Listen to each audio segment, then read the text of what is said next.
But is Kyrie a better player without LeBron James? Not really. I mean, he was a great player with LeBron James. He's a great player without LeBron James. We're just paying attention more. Yeah. You know, he actually had his best season as a pro last year with the Cavs. He wasn't first or second or third team All-NBA. Why is that? Because LeBron overshadows everything. His numbers are exactly the same as they were the last 3 seasons with the Cavs. So we're just paying attention to it. And the reason it becomes so obvious is, like, look, if Brad Stevens can make Isaiah Thomas into a 28, 29 point a night scorer, what can he do with Kyrie Irving, who we all believe is an elite talent at the point guard or scoring guard position? So I just think we're paying more attention to it.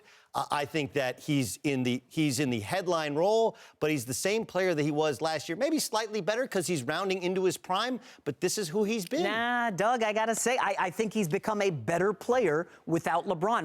LeBron was the guy in Cleveland. The offense ran through him. Everybody leaned on him all the time.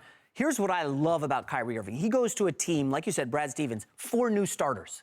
Gordon Hayward goes down. They're starting Jason Tatum, another rookie. Jaylen Brown, I believe, is 21. And Kyrie is taking over for this team in crunch time. Have you seen the numbers? He's ridiculous in crunch time. He's absolutely unstoppable. And this is why I'm calling him the MVP. When it matters, end of close games, Kyrie Irving dominates the basketball. And it helps that he has Brad Stevens. But to do it with 4 players who are brand new to Boston, I'm so impressed by what Kyrie's done. Now, this is Mr. James Harden, America. You say Harden's the MVP. I think right now, if I had to vote, Harden be my MVP, Kyrie be second. But, you know, we'll see how it plays out. But I'm with Doug on this. Kyrie's been great. Now, without LeBron, he's got more responsibility, more freedom, and he's got much better coaching. You know, in fairness to Ty Lue, LeBron is, in essence, runs the organization, so that can make it tougher on the coach.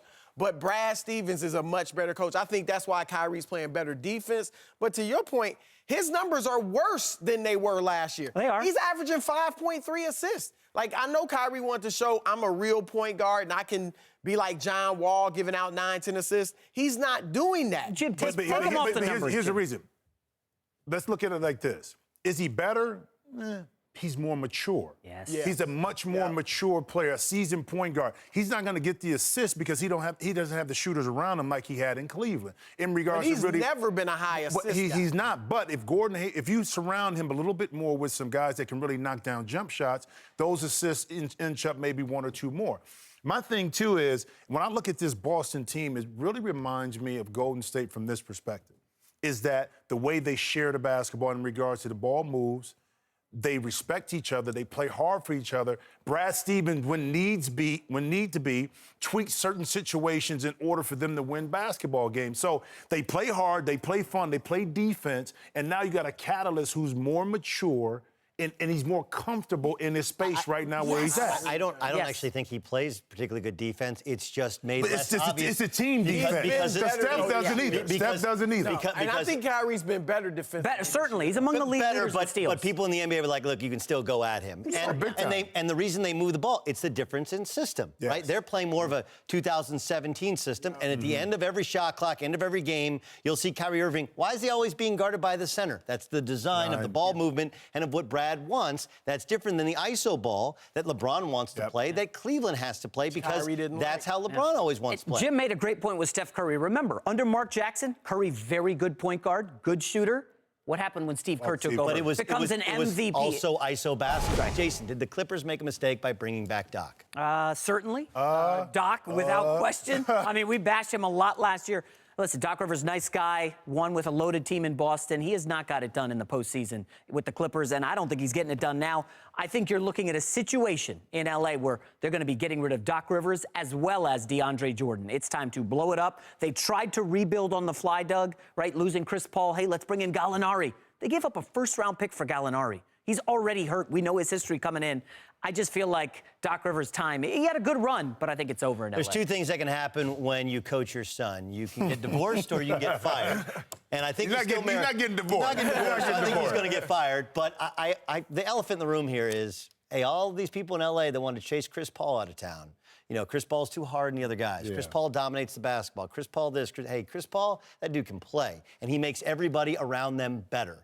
And as much as Blake Griffin is an improved player, you take Chris Paul off the team and it becomes kind of house of cards to me. I think it's more about Chris Paul, not having Chris Paul and having Austin replace him as starting point guard and Patrick Beverley than I do about Doc. Well, look, let's be fair to Doc, and it would have been justified to fire him. There's no question about it. Nobody would have screamed bloody murder if they had fired him in the offseason, but I think it was smart to give him a shot.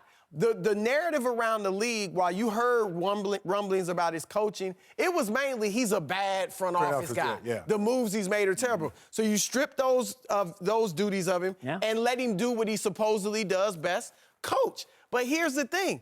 Theodosic, your starting point guard, is out. Gallinari, you mentioned, is out. Patrick Beverley is out. I'm not a fan of the way Doc's coached the Clippers the last several years, but in fairness, this losing began when the injuries started coming. What I would do is let him coach as the players get healthy, and if they continue to struggle, eventually turn it over to Sam Cassell. But do they have a roster that can compete and win? No. End of the day. Lakers got a better roster. But They that's can what I'm saying. compete with the playoffs. Hold up. The playoffs. But that's not where the Clippers were at in regards to advancing forward. To me, they waited too long. They should have blew the team up 2 or 3 years ago.